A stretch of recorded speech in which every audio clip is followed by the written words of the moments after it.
lumen 11.889,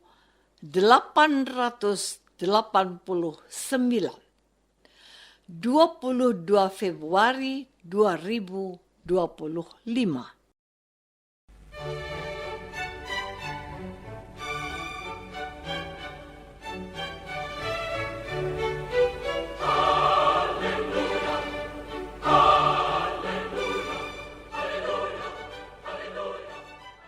Saudara pendengar di segenap penjuru tanah air, selamat bergabung dengan Lumen Indonesia. Lumen Indonesia, siap melayani Anda setiap hari. Saudara terkasih, marilah kita bersatu dalam Tuhan kita Yesus Kristus yang tidak berubah dahulu, sekarang, dan selama-lamanya. Allah Sang Maha Rahim mengasihi dan menerima sebagaimana adanya kita. Allah Bapa kita di surga senantiasa bersedia menolong, menghibur, dan meneguhkan kita dalam menghadapi segala permasalahan hidup sehari-hari.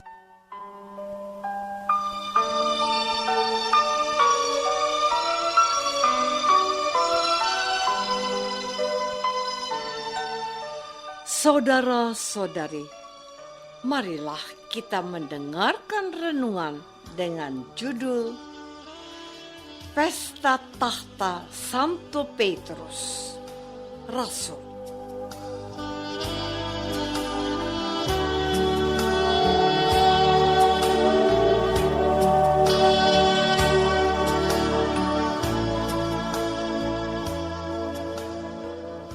Yang berdasarkan pada Injil Matius bab 16 ayat 19. Yesus berkata kepada Simon Petrus, "Kepadamu akan kuberikan kunci kerajaan surga. Apa yang kau ikat di dunia ini akan terikat di surga, dan apa yang kau lepaskan di dunia ini akan terlepas di surga."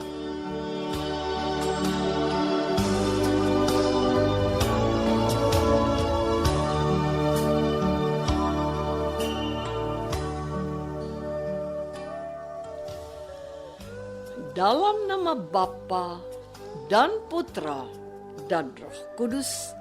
Amin. Saudara-saudari terkasih dalam nama Tuhan Yesus Kristus.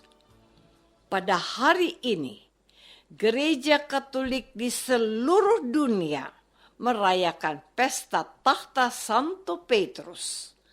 Santo Petrus adalah salah satu dari 12 Rasul Yesus. Dari bacaan Injil pada hari ini, kita dapat menemukan dasar kitab suci bagaimana Yesus memberikan kepercayaan dan tanggung jawab yang besar kepada Rasul Petrus. Dengan jelas dan tegas, Tuhan Yesus memberikan kunci kerajaan surga kepada Petrus.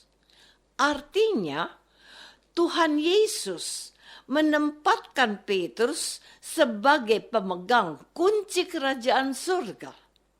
Dengan kata lain, Santo Petrus mempunyai kuasa dan wewenang yang dapat membuat seseorang bisa masuk surga atau tidak.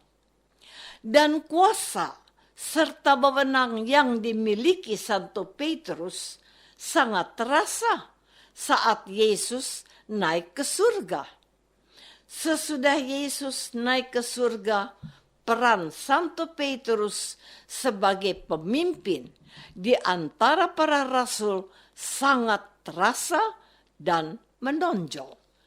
Bahkan kalau kita membaca kisah para rasul, kita menemukan bahwa Santo Petruslah yang mengundang para rasul dan pemuka umat Kristen untuk berkumpul dan mengikuti sidang di Yerusalem tahun 49 sesudah Masehi.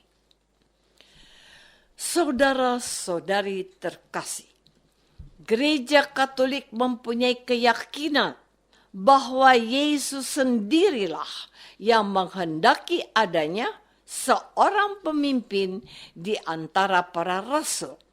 Dan rasul yang dipilih oleh Tuhan Yesus sebagai pemimpin dari para rasul adalah Santo Petrus.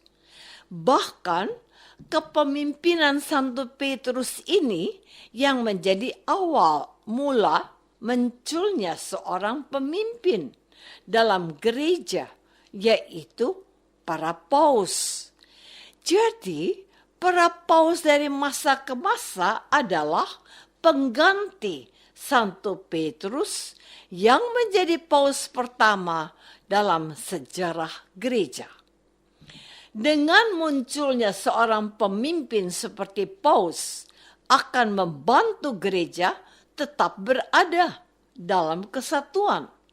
Sebab Yesus sendiri sebelum meninggalkan dunia ini pernah berdoa dengan penuh kesungguhan supaya semua para pengikutnya tetap bersatu, sama seperti Yesus dan Allah Bapa adalah satu. Dan kita tidak bisa membayangkan kesatuan tanpa seorang pemimpin. Misalnya dalam keluarga, seorang bapak atau ayah adalah seorang pemimpin. Kalau ayah dan ibu bertengkar gara-gara ingin menjadi pemimpin bagi anak-anak, maka bisa dipastikan bahwa keluarga itu akan hancur. Saudara-saudari terkasih, dengan memperingati pesta takhta Santo Petrus, gereja menyadarkan kita akan sejarah keselamatan yang telah dirintis dan dilaksanakan oleh Tuhan Yesus Kristus. Dan Tuhan Yesus telah meletakkan gerejanya atas dasar para rasul. Hal ini dapat kita lihat bahwa sesudah Yesus naik ke surga, para rasul di bawah pimpinan Rasul Petrus mulai mewartakan kerajaan Allah, mulai dari Yerusalem sampai ke seluruh dunia. Namun, ketika para rasul satu persatu meninggal, tugas mereka digantikan oleh pengikut Yesus lainnya, termasuk dalam hal kepemimpinan.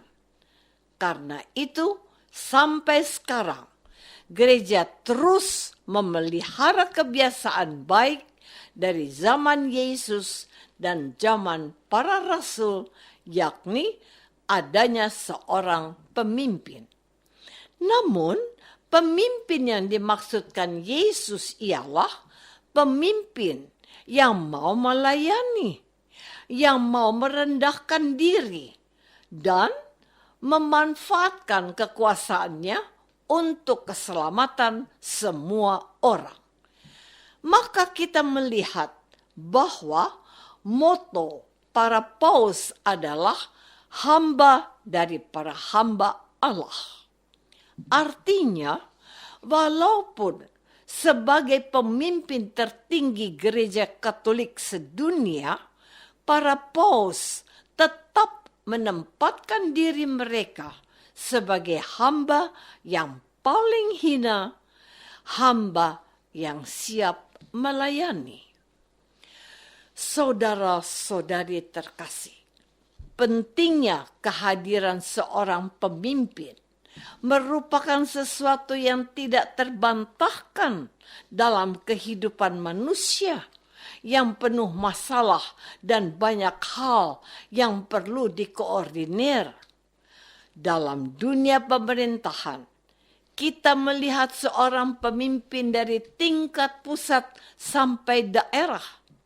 Negara yang tidak punya presiden akan hancur. Kita melihat peristiwa saat seorang presiden dijatuhkan, akan muncul bentrokan antara pendukung presiden yang dijatuhkan dan kelompok menginginkan presiden dijatuhkan. Dalam keadaan demikian, negara kacau dan munculnya huru-hara yang menimbulkan ketakutan. Namun, ketika pemimpin terpilih, rakyat tenang dan damai. Ada harapan dan kepastian bahwa segala sesuatu akan berjalan dengan baik. Hal yang sama berlaku dalam gereja Katolik. Umat Katolik yang saat ini berjumlah lebih dari 1,4 miliar dan tersebar di seluruh penjuru dunia. Namun, semua tetap bersatu berkat kehadiran seorang pemimpin, yakni Paus. Tentu para paus juga manusia biasa dengan segala kekurangan dan kelebihan mereka. Tetapi justru dalam kekurangan dan kelemahan mereka, Tuhan Allah bekerja dan menunjukkan kekuasaannya.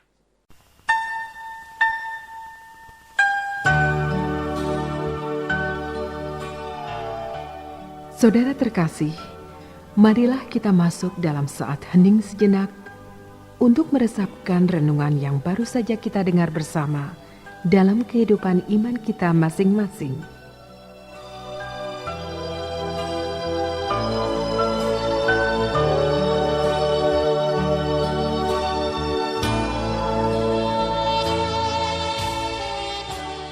Apakah kita menyadari pentingnya kehadiran seorang pemimpin yang bisa menyatukan dan membawa kita kepada keselamatan? Marilah kita berdoa. Tuhan Yesus Kristus, Engkau mempercayakan Santo Petrus sebagai pemegang kunci kerajaan surga, sekaligus sebagai pemimpin para rasul. Kami mohon agar Engkau memberkati pengganti Santo Petrus, yakni Paus Fransiskus, sehingga beliau dapat menyatukan dan membimbing kami semua. Doa ini kami persembahkan dalam Yesus, Tuhan dan pengantara kami. Amin. Semoga kita semua selalu dinaungi dan dibimbing oleh berkat Allah yang Maha Kuasa.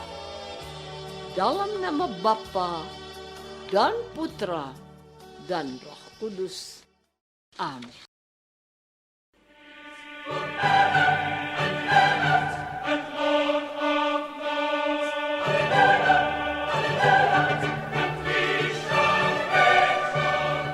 Dengan penuh kasih dan sukacita, Lumen Indonesia mengundang saudara-saudara seiman di segenap penjuru tanah air. Sekiranya ada tanggapan ataupun saran, kirimkan surat Anda ke Lumen Indonesia. Terima kasih atas perhatian Anda. Sampai berjumpa lagi dengan Lumen Indonesia pada waktu dan gelombang yang sama esok hari.